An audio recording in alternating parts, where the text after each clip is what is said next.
काट ना सके कभी कोई पतंग आपकी, टूटे ना कभी डोर आपके विश्वास की। छू लो आप जिंदगी की सारी कामयाबी, जैसे पतंग छूती है ऊंचाई आसमान की। मकर संक्रांति के इस पावन अवसर पर आप सभी को ढेर सारी बधाइयाँ, शुभकामनाएं। आशा करती हूँ कि आपके विश्वास, आपकी कामयाबी की ये जो पतंग है वो भी आसमान की ऊंचाइयों तक उड़े।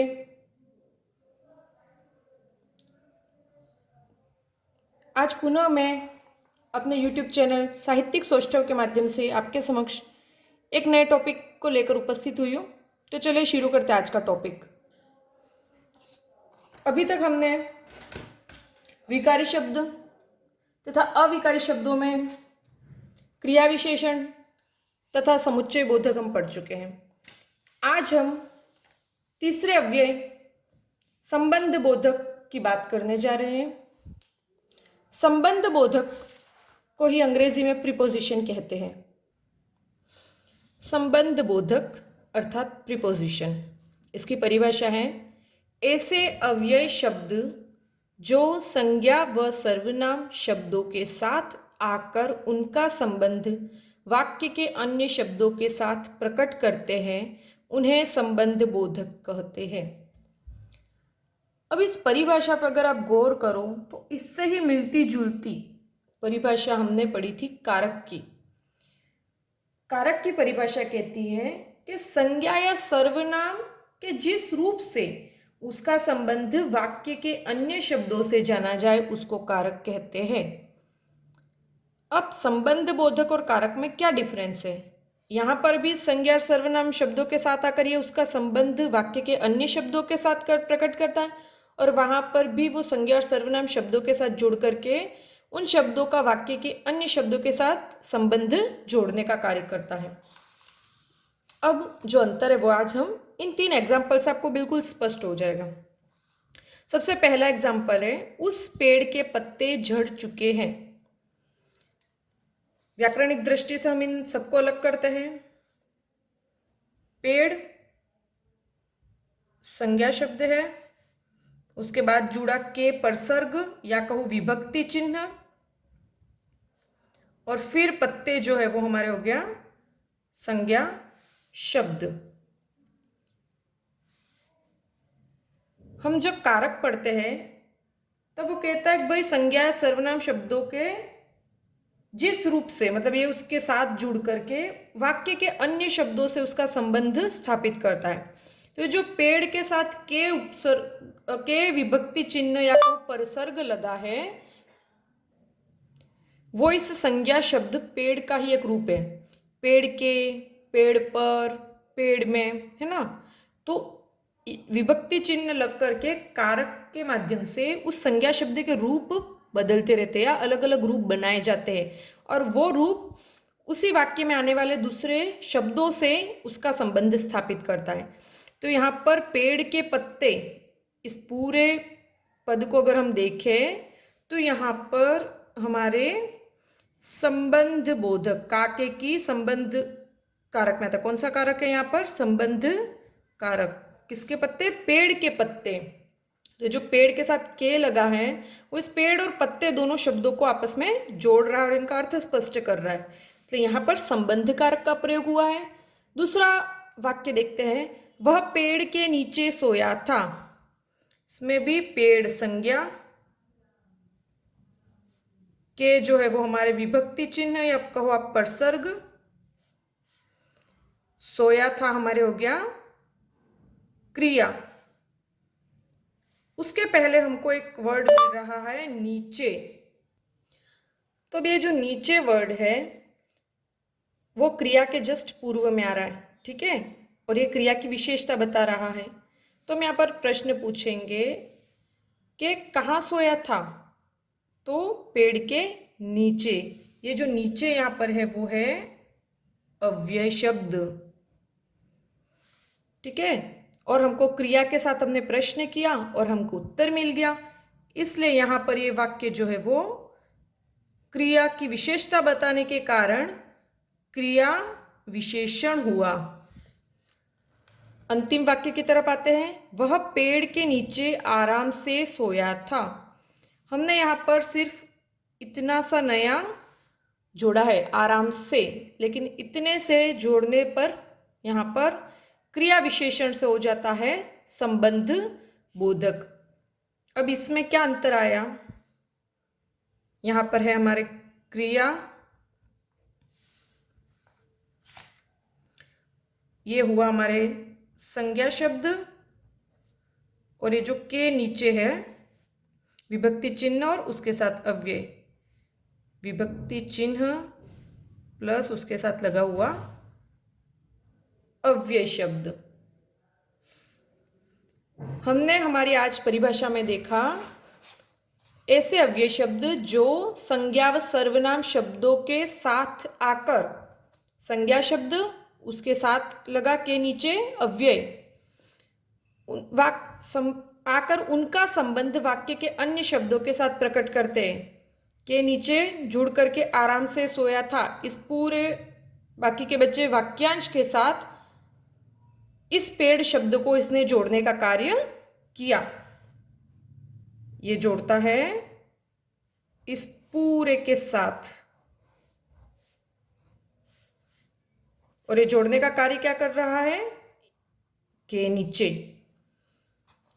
लेकिन यहां पर बस शर्त इतनी है कि ये अव्यय शब्द सीधे क्रिया के पहले नहीं आने चाहिए, क्योंकि यहां पर अगर सीधे क्रिया के पहले आ जाते हैं तो वो क्रिया की विशेषता प्रकट करेंगे और क्रिया विशेषण कहलाएंगे, तो इसलिए उसके बाद कोई ना कोई शब्द आना जरूरी है।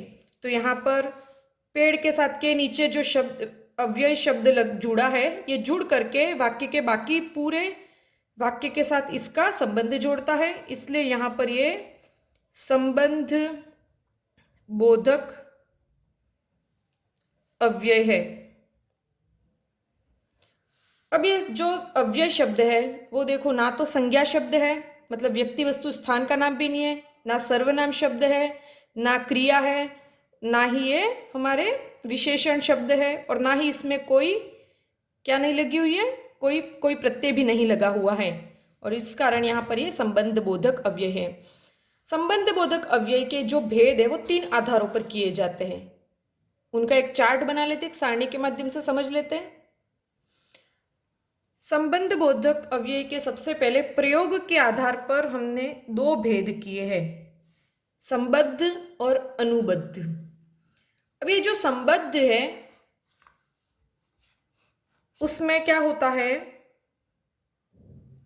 संज्ञा या फिर सर्वनाम शब्द होता है, उसके बाद विभक्ति चिन्ह जुड़ेगा, उसके बाद होगा हमारे अव्यय, मतलब संबंध बोधक अव्यय, और उसके बाद बाकी संज्ञा सर्वनाम शब्द और बाकी के जो भी वाक्य, पूरा का पूरा वाक्य। अनुबद्ध जो होता है वो इसका जस्ट विपरीत होता है। अनुबद्ध में क्या होता है? संज्ञा या सर्वनाम शब्द होता है, इसी का विकृत रूप होता है, लेकिन इसके बाद सीधा अव्यय आता है, इसके साथ ही अव्यय जुड़ा रहता है, मतलब विभक्ति चिन्ह यहां पर नहीं होता। अब विभक्ति चिन्ह यहां पर लगा हुआ है और यहां पर नहीं लगा हुआ है, तो हम इनको समझने की दृष्टि से कह सकते हैं जो संबद्ध है यह अव्यय कारक सहित आते हैं, मतलब इसमें कारक जुड़े होते हैं, और यहां पर ये कारक रहित, मतलब इसमें कारक नहीं जुड़े होते हैं। बस इतना सा भेद है।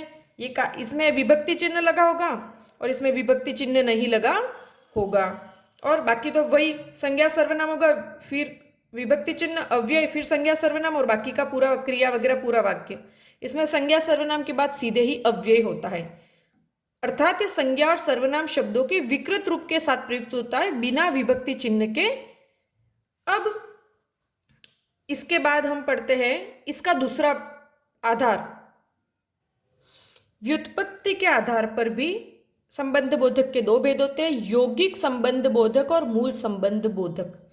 नाम से स्पष्ट है, यौगिक है मतलब 2 अलग अलग चीजों से मिलकर के बना है, और अब ये किससे मिलकर के बनते हैं? तो ये जो संबंध बोधक होते हैं उनके वो कारक आदि के योग से बनते हैं, मतलब यहाँ पर भी पहले कोई कारक शब्द, मतलब कारक के विभक्ति चिन्ह, और उसके बाद होगा अव्यय, संबंध बोधक अव्यय शब्द। और ये मूल संबंध बोधक, मतलब ये अपने मूल रूप में ही प्रयुक्त होते हैं, मूल रूप में प्रयुक्त। अब इन दोनों को देख करके आपको लग रहा होगा कि भाई ये तो इसके जैसा ही है और ये इसके जैसा ही है, बस नाम अलग कर दिए है कि प्रयोग के आधार पर इनको संबंध अनुबद्ध कहा जाता है, व्युत्पत्ति के आधार पर यौगिक और संबंध बोधक कहा जाता है। तो हम संबद्ध और यौगिक संबंध बोधक सारे एक ही एग्जाम्पल होंगे इनके, और अनुबद्ध और मूल संबंध बोधक के सारे एग्जाम्पल सिमिलर होंगे। अब हम इसी के साथ तीसरा जो इसका प्रकार है अर्थ के आधार पर, वो भी पढ़ लेते हैं। अब ये सारे प्रकारों के नाम सिर्फ आपके नॉलेज में होने चाहिए, इसलिए बताए जा रहे हैं। परीक्षाओं में कभी भी इनके नाम वगैरह आपको पूछे नहीं जाते हैं।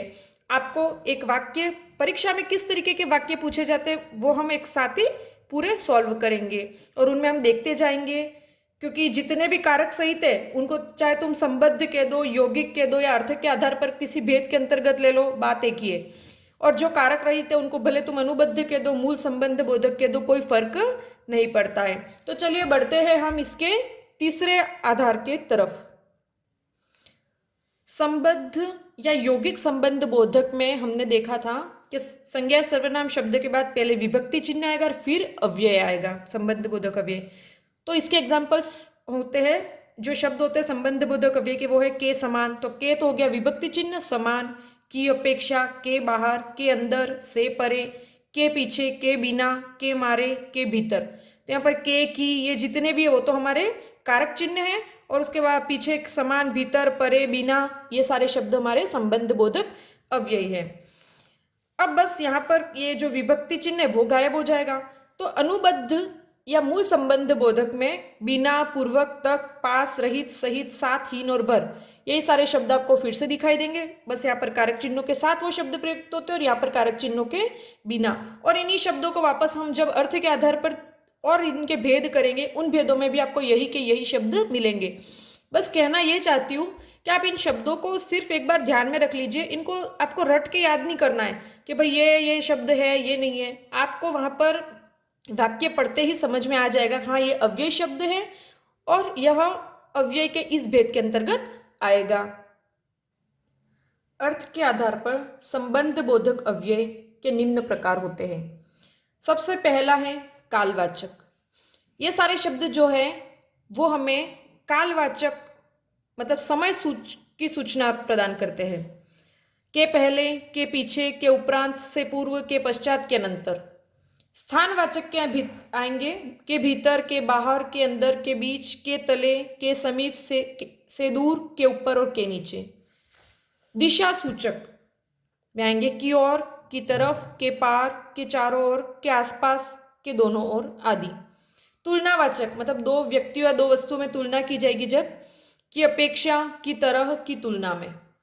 समतावाचक में आएंगे आपके के समान, की भांति, की तरह, के तुल्य और के बराबर आदि। समता मतलब समानता बताना ना। विरोध सूचक में प्रवृत्ति, के विपरीत, उल्टे, के खिलाफ। व्यतिरेक वाचक में व्यतिरेक का मतलब भी उल्टा ही होता है, के अतिरिक्त, के अलावा, के सिवा, के बगैर और के बिना। संग्रहवाचक में हम देखेंगे भर, पर्यंत, तक। देखो कुछ में के इत्यादि विभक्ति चिन्ह लगे हुए हैं और कुछ में नहीं है ना। तो आगे हमने जो दोनों भेद पढ़े थे वो भी इनमें सारे इंक्लूडेड है। आगे हेतुवाचक में आएंगे के कारण, के वास्ते, के मारे, के निमित्त, के हेतु।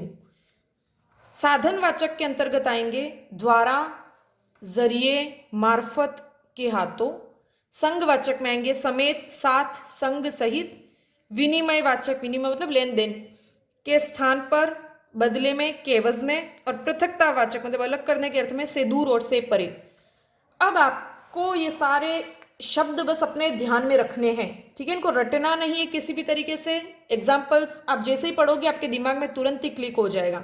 और इतना अंदर से पूछता ही नहीं भाई स्थानवाचक है कि कालवाचक है, उसको कोई मतलब नहीं है। आपको सिर्फ और सिर्फ ये पहचानना है कि सबसे पहले बात तो ये कौन सा अव्यय शब्द प्रयुक्त हुआ है वाक्य में, दूसरा अव्यय का कौन सा प्रकार है, वो क्रिया विशेषण है, संबंध बोधक है, समुच्चय बोधक है, विस्मयादि बोधक है।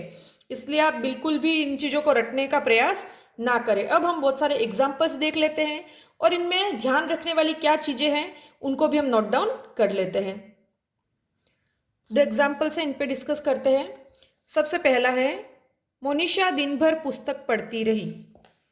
इस वाक्य में सबसे पहले तो हमको अव्यय की पहचान करनी जरूरी है, तो बाकी शब्दों को छांट लेते हैं हम। मोनिशा संज्ञा शब्द हो गया, पढ़ती रही, पढ़ाई करना यहां पर क्रिया है। पुस्तक क्या पढ़ती रही, पुस्तक, तो पुस्तक यहां पर ऐसे तो कर्म है लेकिन यहां पर हम लिखेंगे ये भी संज्ञा शब्द है। ठीक है, अब हमारे बचा दिन भर।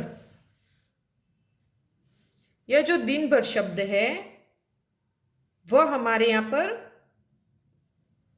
क्या है, क्या बता रहा है, काल बता रहा है, समय। लेकिन आप देखोगे कि यहां पर तो बोलोगे कि कोई कालवाचक में ये शब्द है ही नहीं, इसलिए आप कितने शब्द रटोगे। परीक्षा में कहीं से भी प्रश्न कर सकता है, वो कोई भी नया शब्द आपके सामने आएगा, क्योंकि हर शब्द, बहुत सारे एग्जाम्पल्स, बहुत सारे शब्द लिखे मिलते हैं, लेकिन उनसे परे भी बहुत सारे अव्यय शब्द हैं।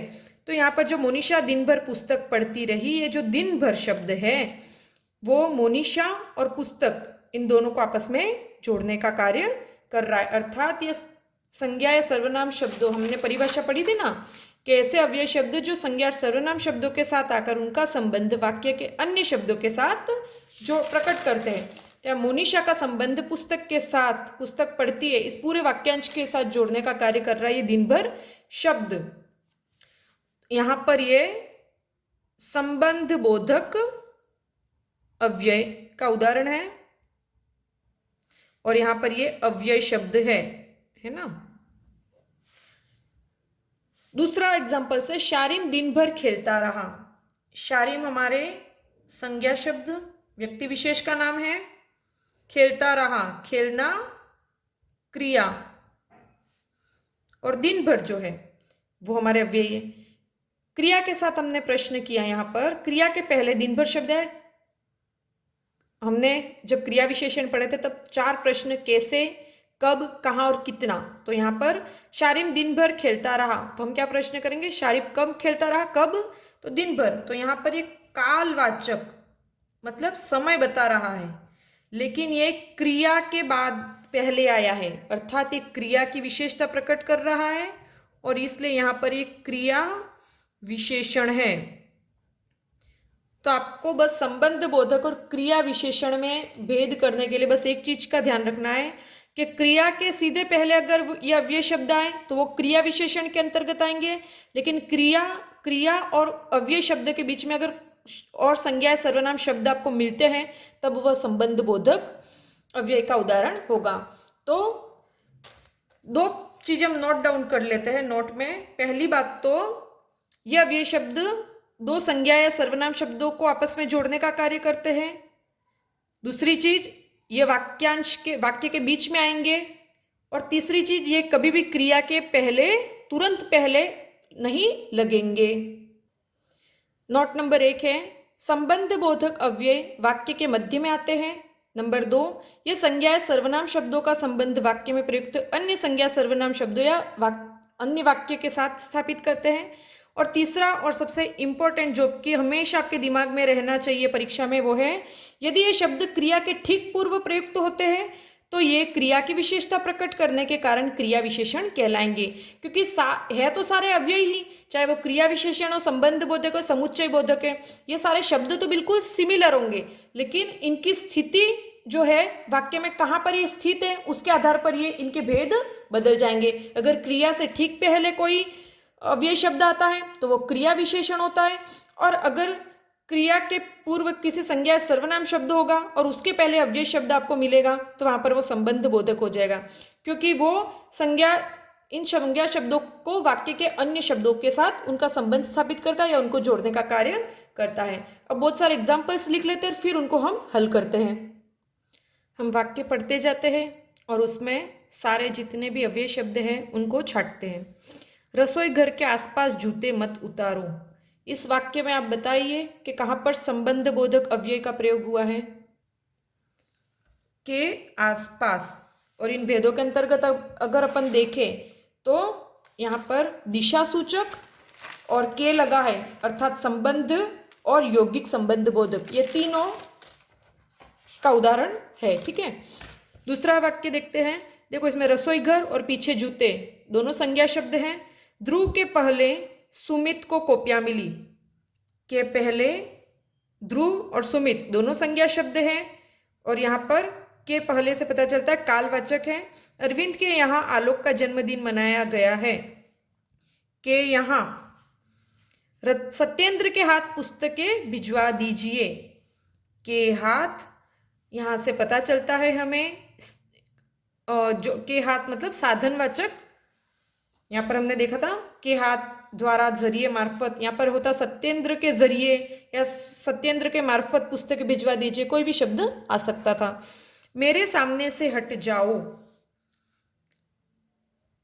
मेरे, ये हमारे है सर्वनाम शब्द। अभी तक हमने संज्ञा देखे। ठीक है, सर्वनाम शब्द में हमेशा कारक चिन्ह या कहूँ परसर्ग जो होते हैं वो जुड़े ही होते, अलग से ही होते। संज्ञा शब्दों में परसर्ग अलग से जुड़े होते हैं और यहाँ पर साथ में ही जुड़े होते हैं। तो मेरे और उसके बाद है सामने से हट जाओ।